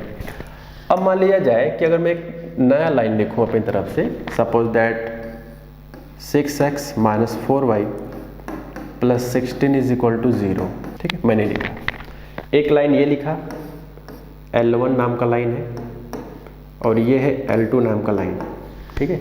मैंने 2 लाइन यहाँ पे लिखा हुआ है। अब मैं कहूँ कि इन दोनों लाइन को आप कोऑर्डिनेट एक्सिस पे रिप्रेजेंट करो। किस पे? कोऑर्डिनेट एक्सिस पे। मतलब मैं चाहता हूँ कि इनका डायग्राम बनाओ, यानी कि ग्राफ बनाओ। कैसे बनेगा? तो ग्राफ आई होप बनाना आप जानते हो। अगर आप ध्यान से देखो तो मैंने कुछ ज़्यादा नहीं किया है, पहले लाइन का अगर डायग्राम बना लो, बनाना पता है यार, x को 0 रख के y निकालते हैं, y 0 रख के x निकालते हैं, ग्राफ बनाना हमने सिखाया है। तो मैं इसमें आपको टाइम लॉस नहीं करूँगा, सीधे सीधे इसका मैं ग्राफ आई थिंक डायग्राम को ड्रॉ कर देता हूँ ताकि आपका पूरे अच्छे से समय बच सके। तो इसका जो स्टूडेंट डायग्राम बनेगा कुछ इस तरह का नेचर बनेगा। हाँ बिल्कुल सही है। और अगर अब हम बात करें इस केस में इसका येलो वाले लाइन का, तो इसका भी डायग्राम इसी के ऊपर बनेगा। अब सोच रहे होगे यार ये कैसे हो सकता है, लाइन देखने में तो अलग अलग है, क्या रीजन है कि ग्रीन वाला लाइन और येलो लाइन एक दूसरे के ऊपर ओवरलैप क्यों कर रहा है। तो अब बात करते हैं इसके रीजन्स का। रीजन स्टूडेंट अगर आप ध्यान से देखो, मैंने पहले लाइन में मल्टीप्लाई किया है 2 से, पहले वाले लाइन में हमने मल्टीप्लाई बाई 2 किया है। तो जब 2 से मल्टीप्लाई किए हो तो लाइन तो वही रहेगा ना, देखने का नजरिया बस अलग है। तो जैसे 2 3 जा 6, 2 2 जा 4, 2 8 जा 16। तो इसीलिए ये दोनों लाइन के डायग्राम जो है वो सेम बन जा रहे हैं। तो ये बात हो गया ग्राफ से समझने का सेम लाइन। अब इसका मैथमेटिकल एक्सप्रेशन क्या है, क्या जरूरी थोड़ी कि हम डायग्राम बना के ही चेक करेंगे सेम लाइन का। तो इन सब से बचने के लिए हम लोग को एक चीज़ पढ़ना पड़ता है यहाँ पे। और आप ध्यान से देखो इन दोनों लाइन में तो x के कोफिशिएंट का जो रेशियो है और इसमें y के कोफिशिएंट का जो रेशियो है और कांस्टेंट टर्म के कोफिशिएंट का जो रेशियो है यानी कांस्टेंट टर्म का, वो गाइस इस केस में बराबर आ रहे हैं। आप चेक कर लो, यहाँ से 1/2 आएगा, माइनस माइनस खत्म, 2/4 1/2 बचेगा, 8 2 जा 16, यहाँ भी सेम आ रहा है। यानी कि अगर दो लाइन देखने में चाहे जैसा हो, अगर उन सेम लाइन हो गए, अगर सेम लाइन हो गया तो क्या कॉन्सेप्ट निकल के आता है कि इनके कोफिशिएंट के जो रेशियो होते हैं वो हमेशा इक्वल होते हैं। ठीक है, यही हमने थ्योरी में बताने की कोशिश किया है और ये चीज़ में लिखा है। तो आप समझ सकते हो अब यहाँ पे स्टूडेंट क्या कहना चाह रहा हूँ कि if equation first line and second line represent same line, अगर ये दोनों लाइन सेम रिप्रेजेंट करें, क्या रिप्रेजेंट करें स्टूडेंट, सेम लाइन को रिप्रेजेंट करें अगर सेम लाइन को, तो कब होगा a1/a2, b1/b2, c1/c2। यानी पहले लाइन का सारे कोएफिशिएंट ऊपर लिखा गया है, दूसरे लाइन का सारे कोएफिशिएंट को नीचे लिखा गया, और ये हमेशा इक्वल ही होंगे 100%। क्यों होंगे उसका रीजन मैंने यहाँ पे आपके सामने बता दिया। ठीक है, चलिए आगे बढ़ते हैं। अब हम बात करते हैं distance between two parallel lines. यहाँ ध्यान देखो आप, डिस्टेंस तो हम पढ़ने जा रहे हैं स्टूडेंट, लेकिन किस तरह डिस्टेंस का, parallel. The distance between two parallel, यानी आपको दो लाइन दिया जाएगा, उनके बीच में डिस्टेंस पूछा जाएगा, लेकिन तभी आप लगाओगे ये फॉर्मूला जब आप श्योर हो जाओ कि वो लाइन पैरेलल है। और लाइन पैरेलल कैसे पहचानते हैं, पहले लाइन का स्लोप निकालेंगे, सपोज दैट m1, दूसरे लाइन का स्लोप निकालेंगे, सपोज दैट m2, और अगर ये दोनों आपस में इक्वल हो गए तो यही तो पैरेलल कंडीशन है कि स्लोप सेम होता है तो लाइनें पैरेलल होती हैं। ठीक है, चलिए तो पैरेलल के लिए यहाँ पे देखा स्टूडेंट, तो ax प्लस by, इसमें जो लिखा है क्या है वही सेकेंड वाली लाइन में लिखा है। तो अगर ये दोनों सेम हो गया, सेम हो गया तो ये 100% हो गया कि वो लाइन पैरेलल है। निकाल के आप समय लॉस ना करो। क्या बोला कि अगर ax प्लस by इसमें भी लिखा है और इसमें भी लिखा है, मैं क्या कहना चाहता हूँ बच्चों, अगर आप ध्यान से देखो तो मैं ये कहना चाह रहा हूँ, मान लिया जाए कि पहला इक्वेशन है लाइन का कुछ इस तरह से, ठीक, दूसरा लाइन की इक्वेशन है सपोज दैट कुछ इस तरह से। ठीक है, तो दो लाइन क्या है पैरेलल है, कैसे कंफर्म करें, तो अगर आप ध्यान देखो तो इतना टर्म इसमें भी है और इसमें भी है, तो हम श्योर हो गए कि जो दोनों लाइन है वो पैरेलल है। कई बार क्या होता है कि दोनों सेम नहीं दिखते हैं, जैसे मैं क्या कहना चाह रहा हूँ, अब देखो 6x plus 4y plus 9 is equal to 0, मान लो मैंने ये लिखा। तो अब ध्यान से देखो, क्या ये दोनों सेम है, क्या सेम तो है नहीं, सेम तो नहीं है, लेकिन पैरेलल तो है। कैसे पैरेलल है, क्योंकि इसका जब स्लोप निकालोगे तो -3/2 आएगा और इसका भी स्लोप निकालेंगे तो -3/2 आएगा। अब प्लीज़ आपको निकालना आता है y बराबर mx प्लस c में ब्रेक करके, यानी कि दोनों केस में जो स्लोप है वो सेम है, -3/2 -3/2। तो देखने से भले ही नहीं दिख रहा हो, लेकिन जब इसका स्लोप सेपरेटली निकालेंगे m1 m2 करके तो वो सेम आएगा। और जब भी दो लाइन के स्लोप सेम होते हैं तो 100% क्या बोलते हैं वहाँ पे कि लाइन जो हमेशा पैरेलल होगा। ठीक है, तो लाइन अगर पैरेलल हो गया तो क्या जरूरी है कि ये फॉर्मूला लगेगा? तो मेरा कहना है फॉर्मूला पक्का लगेगा ये, लेकिन लगाने से पहले आप क्वेश्चंस में दोनों इक्वेशन में ध्यान से एक चीज़ श्योर कर लेना कि जब तक कि ये एक्स वाई वाले टर्म्स आपस में इक्वल नहीं होंगे, आई रिपीट, एक्स वाई वाले टर्म जब तक आपस में इक्वल नहीं होंगे आप इस फॉर्मूले पे नहीं जाना है। ठीक है, तो क्या कहना चाहता हूँ, अब मैं बात करने जा रहा हूँ फाइनल कि मैं क्या कहना चाह रहा हूँ। तो मेरा कहना स्टूडेंट यहाँ पे ये है कि पैरेलल होने के साथ साथ ये जो टर्म्स हैं ये 100% दूसरे लाइन में भी मैच करना चाहिए। यहाँ पे बहुत सारे मिस्टेक्स होता है बच्चों से, पैरेलल तो पहचान लेते हैं लेकिन एक चीज़ भूल जाते हैं कि ये सेम होना चाहिए। ठीक है, तो जब ये सेम होगा तब फॉर्मूला होता है C1 - C2, यानी कि पहले कांस्टेंट में से दूसरे कांस्टेंट को सब्ट्रैक्ट कर दो और मॉड ले लो। ये क्या है बच्चों? मॉड है। और डिवाइड बाई x के कोएफिशिएंट के स्क्वायर। अब बात करती है कि कौन सा लाइन के कोएफिशिएंट का स्क्वायर। तो मेरा कहना बच्चों चाहे पहले का ले लो चाहे दूसरे का। क्यों कह पा रहा हूँ? रीज़न है क्योंकि ax + by यहाँ पर भी है और ax + by यहाँ पर भी है, तो दोनों जब तक सेम नहीं होगा अब इस कॉन्सेप्ट पे काम भी नहीं करोगे। ठीक है, तो आप देख सकते हो पैरेलल है, और पैरेलल वही होता है जो दोनों पे 90 डिग्री हो, क्योंकि बच्चों दो लाइन के पैरेलल के बीच का जो डिस्टेंस होगा, डिस्टेंस बहुत सारे होंगे। जैसे मैं आपको एक एग्जांपल थ्रू दिखाता हूँ। जैसे यार ये भी एक डिस्टेंस है, एक पॉइंट यहाँ है एक पॉइंट यहाँ, ये भी डिस्टेंस है। डिस्टेंस तो ये भी है, डिस्टेंस तो ये भी है, डिस्टेंस तो ये भी है, डिस्टेंस तो बहुत सारे हैं। ये फॉर्मूला कौन सा डिस्टेंस का है? तो क्योंकि ये जब आप क्वेश्चंस करोगे तो मेंशन नहीं किया जाएगा, तो ये अंडरस्टूड होगा कि वो शॉर्टेज डिस्टेंस के बारे में पूछ रहा है। तो शॉर्टेज डिस्टेंस वही होता है जब दोनों पे वो परपेंडिकुलर होगा, तभी वो डिस्टेंस कहलाएगा शॉर्टेज डिस्टेंस। समझे आप? चलो बच्चों हो गया। तो डिस्टेंस में कन्फ्यूजन ना हो इसलिए मैंने बता दिया कि आप जितने भी फार्मूला पिछला वाला पढ़े हो, एक पॉइंट का लाइन से और दो लाइन के बीच में पैरेलल, ये तभी है वो शॉर्टेज डिस्टेंस वाला फॉर्मूला है। ठीक है, हालांकि कभी भी शॉर्टेज डिस्टेंस वर्ड यूज़ नहीं करेगा, बट अगर आप समझदार हो तो आप समझ सकते हो कि आप जो भी फार्मूला लगा रहे हो वो शॉर्टेज डिस्टेंस ही एक्चुअल में आ रहा है, वरना डिस्टेंस तो बहुत सारे बनेंगे। ठीक है, चलिए सवाल पे आते हैं। जैसे लिखा है find the distance between pair of parallel lines. देखो यहाँ पैरेलल बोल दिया। पैरेलल लाइन होने के लिए क्या क्या जरूरत है? एक्स वाई के जो टर्म्स हैं वो दोनों में सेम हो गया तो 100% पैरेलल हो गया। और ध्यान दें लाइन में हमेशा राइट हैंड साइड 0 होना चाहिए। देखो यहाँ पे दोनों जगहों पे राइट हैंड साइड क्या है? 0 है। क्या हमारे इस सवाल में 0 है क्या? ऐसा तो नहीं है। तो 13 को पहले लेफ्ट साइड शिफ्ट कर लो, ये -13 हो जाएगा। This is the first equation. ठीक है जी, चलिए आगे बढ़ते हैं। Second line 3x + 4y - 3 = 0, this is the second equation. तो अगर आप ध्यान से देखो तो 3x + 4y इसमें भी है, 3x + 4y इसमें भी है, यानी कि दोनों में क्या है? सेम है। तो अगर ये सेम सेम हो गया तो 100% पैरेलल हो ही गया, इसमें आपको चेक करने की जरूरत नहीं है। ठीक है, तो डिस्टेंस कितना हो जाएगा? A B distance mod of C1 - C2, C1 place पे कितना है? -13। फिर फॉर्मूले में माइनस होता है, आप चेक कर लो। यहाँ क्या है? C1 माइनस हमेशा होता है, बीच में माइनस हमेशा होता है। फिर C2 को देखते हैं। C2 क्या है बच्चों? -3। डिवाइड में क्या होता है? x के कोएफिशिएंट के स्क्वायर प्लस y के कोएफिशिएंट के स्क्वायर।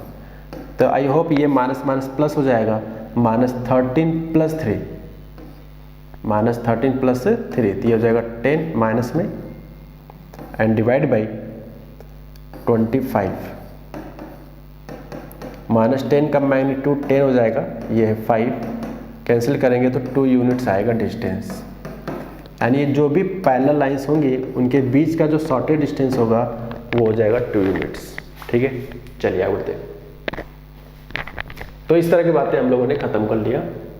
ठीक है, अब क्योंकि इस सवाल में इस क्वेश्चंस के अकॉर्डिंग तो काम हो चुका, लेकिन मेरी एक इच्छा है कि क्वेश्चन में और करा दूं इसी में वेरिएशन के साथ। क्या इच्छा है आइए देखते हैं। मैं इसको मिटा देता हूँ। ठीक है, तो आप चाहो तो अपने कॉपी में एक सेकंड क्वेश्चन के तौर पे चाहो तो एक नया सवाल लिख सकते हो इफ़ यू वांट। मान लिया जाए कि यहाँ पे ये लाइन ना होके, मान लो ये लाइन नहीं दिया गया है, ठीक, इसकी जगह पे एक नया लाइन है, इसकी जगह पे एक नया लाइन है, मैं आगे लिख देता हूँ। मान लो एक लाइन की इक्वेशन है 6x 8y माइनस समथिंग, मान लो 5 लिखा है, ठीक। तो एक नया क्वेश्चन मैंने बना दिया कि find the distance between pair of parallel lines, पहला लाइन ये है एंड दूसरा लाइन ये है। आप कॉपी में एक नया क्वेश्चन लिख लो। अब बताओ क्या कह रहे हैं। तो बच्चों का ध्यान देखा जाए तो जो पहला लाइन है इसके स्लोप -3/4 है और इसका भी स्लोप निकाल लो अब y = mx + c में ब्रेक करके उसका भी स्लोप -3/4 आएगा।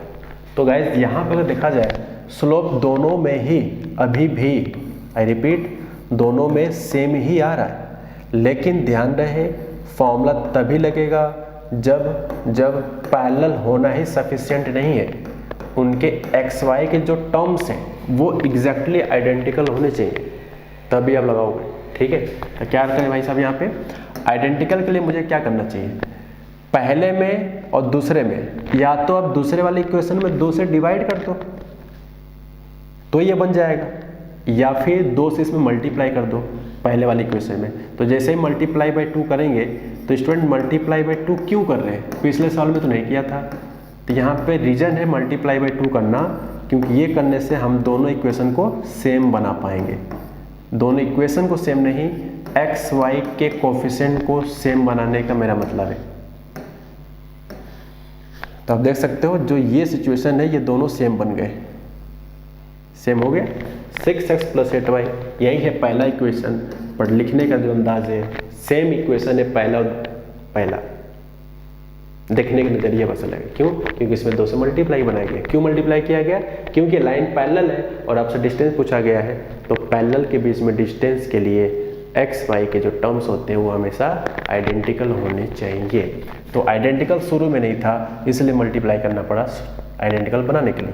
तो अब आप क्वेश्चन में डिस्टेंस फॉर्मूला लगा सकते हो। क्या लगा दें? C1 की वैल्यू स्टूडेंट यहाँ पे -26 है, माइनस हमेशा होता है फॉर्मूले में ये, और C2 के प्लेस में यहाँ पे -5, ठीक है। चलिए आगे बढ़ते हैं।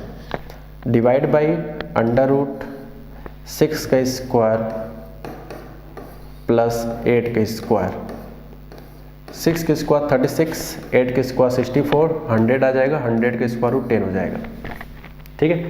और ये जाएगा प्लस, तो गाइज -21 आएगा, -21 का जो मैग्नीट्यूड होगा वो 21 होता है। इस तरह से हमारे इस सवाल का भी आंसर हो गया, ठीक है। चलिए आगे बढ़ते हैं। अब यहाँ पे एक कॉन्सेप्ट सीखने जा रहे हैं हम लोग, कॉन्करेंट लाइन क्या होता है और नॉन कॉन्करेंट लाइन क्या होता है, इनमें डिफरेंसेस क्या होती है, ठीक है। तो पहले समझते हैं। तो देखो बच्चों, किसी भी, जैसे मैं कुछ एग्जांपल दे रहा हूँ, सपोज दैट ये कई सारे लाइन हम बना रहे हैं, ठीक है, बहुत सारे लाइन बना रहे हैं यहाँ पे। जैसे ये भी एक लाइन है, ये भी लाइन है। अगर इन एग्जाम्पल में ध्यान से देखा जाए तो इस एग्जाम्पल में मैंने एक खास बात का ध्यान रखा है कि ये एक ही पॉइंट से पास हो रहा है। किससे? एक ही पॉइंट से, ठीक। जैसे मान लो एक डायग्राम में और बना दो, सपोज दैट कई सारे लाइन मैंने यहाँ बना दिया, लेकिन इनके अगर इंटरसेक्शन पॉइंट की बात करें तो वो डिफरेंट है, बहुत सारे, हर लाइन के लिए अलग अलग है, ठीक। तो रूल कहता है कि जब सारे लाइन्स, ये सारे लाइन, बहुत सारे लाइन हो सकते हैं, ये जो बात बोलने जा रहा हूँ, बोलने के लिए किसी भी तरह का लाइन हो सकता है, कितना हो भी हो सकता है, 2 से ज़्यादा भी हो सकता है, 3 से भी ज़्यादा हो सकते हैं, 4 से भी ज़्यादा हो सकते हैं, कितना से भी ज़्यादा हो सकता है। ये नाम का मतलब क्या है वो हम समझाने जा रहे हैं। तो जब सारे लाइन, आई रिपीट, जितने भी लाइन है, अगर वो एक सिंगल पॉइंट से पास हो, आई रिपीट, जितने भी लाइन्स हैं अगर वो एक सिंगल पॉइंट से पास हो तो इस तरह के लाइन्स को कहा जाता है कॉन्करेंट लाइन, यानी कि ये वाला बात, कॉन्करेंट लाइन। अगर एक सिंगल पॉइंट से पास नहीं होगा तो इसे कहा जाता है नॉन कॉन्करेंट पॉइंट या कॉन्करेंट लाइन, ठीक है। तो कॉन्करेंट लाइन और नॉन कॉन्करेंट लाइन का मतलब आई होप समझ में आया होगा। कॉन्करेंट मतलब होता है सारे लाइन एक ही पॉइंट से पास हो, और नॉन कॉन्करेंट लाइन मतलब एक से ज़्यादा जगह से अगर पास होता है तो वो मतलब होगा नॉन कॉन्करेंट लाइन। ठीक है, तो ये तो बात हो गया डेफिनेशन का कि कॉन्करेंट लाइन का मतलब क्या होता है, नॉन कॉन्करेंट लाइन का क्या मतलब होता है। अब हमारे सिलेबस में 3 लाइन के लिए पढ़ाया जाता है, 3 लाइन्स हैव कॉन्करेंट लाइन्स। तो कैसे पता करते हैं, आइए देखते हैं। तो यहाँ पे थ्योरी है कि इफ 3 लाइन्स, पहला लाइन है यहाँ से लेकर यहाँ तक, दूसरा लाइन ये है और तीसरा लाइन ये है। ठीक, और क्वेश्चन कहा गया है कि अगर ये तीनों लाइन कैसे हो, तीनों लाइन अगर कैसे हो, कॉन्करेंट हो। कॉन्करेंट मतलब तीनों लाइन एक ही पॉइंट से पास हो। मैं इनके नाम दे देता हूँ अलग अलग। सपोज दैट लाइन नंबर 1, ये line number 2 and this is line number 3। ठीक है, तो 3 लाइन से अगर ये तीनों लाइन एक ही पॉइंट से अगर पास होता है तो उसे कहते हैं क्या, कॉन्करेंट लाइन। तो हम जो कंडीशन पढ़ने जा रहे हैं सिर्फ तब पढ़ने जा रहे हैं जब हम श्योर हो जाएंगे कि तीनों लाइन एक पॉइंट से पास होता है। तो कुछ नहीं करना है, सिंपली आपको एक डिटर्मिनेंट बनाना है। क्या बनाना है स्टूडेंट, डिटर्मिनेंट। तो पहले वाले, आई रिपीट, पहले वाले रो में आपको लाइन के कोफिशिएंट लिखने, x का, y का, कांस्टेंट का। और लिखने से पहले आप ये श्योर कर लेना कि राइट हैंड साइड तीनों के तीनों इक्वेशन में 0 होना चाहिए। तो तीनों इक्वेशन 0 मेंटेन है, इसलिए हम वर्क कर रहे हैं। अब बात करते हैं सेकेंड रो में क्या करेंगे।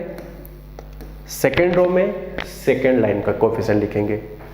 फिर क्या बचा स्टूडेंट, थर्ड रो। तो थर्ड रो में क्या करेंगे, थर्ड वाले लाइन के कोफिशिएंट को लिखेंगे। सिर्फ कोफिशिएंट लिखना है, कोई एक्स वाई के टर्म्स नहीं लिखने, सिर्फ कोफिशिएंट लिखने। ठीक है, और इसके इज इक्वल टू अगर 0 आ गया तो 100% वो कॉन्करेंट होता है। मान लो सॉल्व किया, 0 नहीं आया तो नॉन कॉन्करेंट होगा। ठीक है, लेकिन यहाँ पे हम कंडीशन सीख रहे हैं कि ये कॉन्करेंट है तो क्या होना चाहिए। अगर ये कॉन्करेंट है तो क्या होना चाहिए, तो वो ये डिटर्मिनेंट की वैल्यू 0 के इक्वल होना चाहिए। ठीक है जी, तो मैं इसको डालने जा रहा हूँ कंप्लीट। तो ये आपके सामने फाइनल फॉर्मूला जो आपको याद रखने हैं। मैं फिर बोल देता हूँ, कॉलम 1 में, सॉरी, रो नंबर फर्स्ट में पहले लाइन का कोफिशिएंट लिखना है, सेकेंड में दूसरे लाइन का, और थर्ड वाले रो में तीसरे लाइन का कोफिशिएंट लिखना है और इक्वल टू 0 कर देना है। अगर क्वेश्चन करते समय क्या शब्द सुनने को मिला तो कॉन्करेंट। ठीक है, अच्छा चलिए बढ़ते हैं। जैसे यहाँ पे क्वेश्चन है, देख सकते हो आप, if 3 lines having equation 2x - y + 1 = 0। मैं यहाँ पे सॉल्यूशन से पहले लिख लेता हूँ इक्वेशंस को, थोड़ा समझाना आसान रहेगा। तो ये है इक्वेशंस। दूसरा क्या है, 6x + λy एंड ये है पहला इक्वेशन, ये है दूसरा इक्वेशन और ये है तीसरा इक्वेशन। ठीक है स्टूडेंट, तो क्या कहा गया है कि ये तीनों लाइन क्वेश्चन में कहा गया है कैसे कॉन्करेंट है। तो कॉन्करेंट है तो आपको क्या बताना है, लैम्डा। तो रूल क्या हम लोग सीख रहे हैं कि अगर कोई भी 3 लाइन कॉन्करेंट होता है तो ये जो डिटर्मिनेंट होता है ये 0 होना चाहिए 100%। तो कैसे लिखते हैं, फर्स्ट रो में पहले लाइन के कोफिशिएंट यानी 2, y कोफिशिएंट यहाँ -1, कांस्टेंट प्लेस क्या है 1। सेकेंड रो में सेकेंड लाइन का 6 लैम्डा -1, फिर यहाँ आ जाएगा 1 1 -2। सिंपली इसको एक्सपेंड कर देना है। डिटर्मिनेंट बच्चों आपको एक्सपेंड करना आता होगा, आई होप। एक्सपेंड करने के बाद लैम्डा बड़े आसानी से आ जाएगा। ठीक है, तो मैं आपके ऊपर छोड़ देता हूँ, लैम्डा आई होप आप निकाल लोगे। ठीक है, एक्सपेंड कर लेना, किसी भी रो के लो, चाहे R1 चाहे R2, आपकी इच्छा है। ठीक है, अब बात करते हैं एक अल्टरनेटिव मेथड का। एक अल्टरनेटिव कह सकें या सेकेंड मेथड कह दें, सब एक ही बात है। बताओ यार कि अगर ये कॉन्करेंट लाइन होगा तो रूल क्या कहता है कि वो एक पॉइंट से पास होना चाहिए। एक मेथड ये है डिटर्मिनेंट से, दूसरा मेथड ये है कॉन्करेंटी चेक करने का या नॉन कॉन्करेंट चेक करने का। क्या मतलब है, फिलहाल तो क्वेश्चन में आपको जो आंसर बताना है वो कॉन्करेंट के लिए ही बताना है फिलहाल तो आपका क्या कॉन्सेप्ट यहाँ निकल के आता है कि 3 इक्वेशन में से कोई भी 2 इक्वेशन सॉल्व कर लो, आपकी इच्छा है। तो जैसे मुझे लग रहा है कि इन दोनों को सॉल्व करना बड़ा आसान है, क्योंकि इसमें कहीं लैम्डा नहीं दिख रहा है। तो इन दोनों को सॉल्व कर लो तो पॉइंट ऑफ इंटरसेक्शन आ जाएगा। अब क्योंकि अगर इसको कंकरेंट लाइन बोला गया है तो पक्का पक्का कि इनके जो पॉइंट आएंगे वो सेकेंड लाइन को भी क्या करेगा, सेटिस्फाई करेगा। तो जब यहाँ पे एक्स वाई रख देंगे तो लैम्डा बड़े आसानी से आ जाएगा। तो ये रहा सेकेंड मेथड। ठीक है जी, चलिए आगे बढ़ते हैं। तो इस तरह से हमारा आज के लेक्चर में काफ़ी चीज़ सीखा है। ठीक है, क्या सीखा गया? पहला है एंगल बिटवीन टू लाइंस, फिर था पॉइंट का लाइन से डिस्टेंस, ओरिजिन से डिस्टेंस, लाइन पैरेलल होती है तो कैसे लिखते हैं, परपेंडिकुलर कैसे लिखते हैं, और फिर जस्ट अभी हम लोगों ने कॉन्क्रेंट लाइन को देखा। ठीक है, तो अब हम लोग नेक्स्ट वीडियो में कुछ डिफरेंट बातें करने वाले हैं जो आप सबसे अलग होगा। लेकिन ध्यान रहे आगे पढ़ने से पहले पीछे कॉन्सेप्ट आपको क्लियर होना चाहिए, तभी आगे मिक्स होकर सवाल बनेंगे। Okay student, thanks for watching.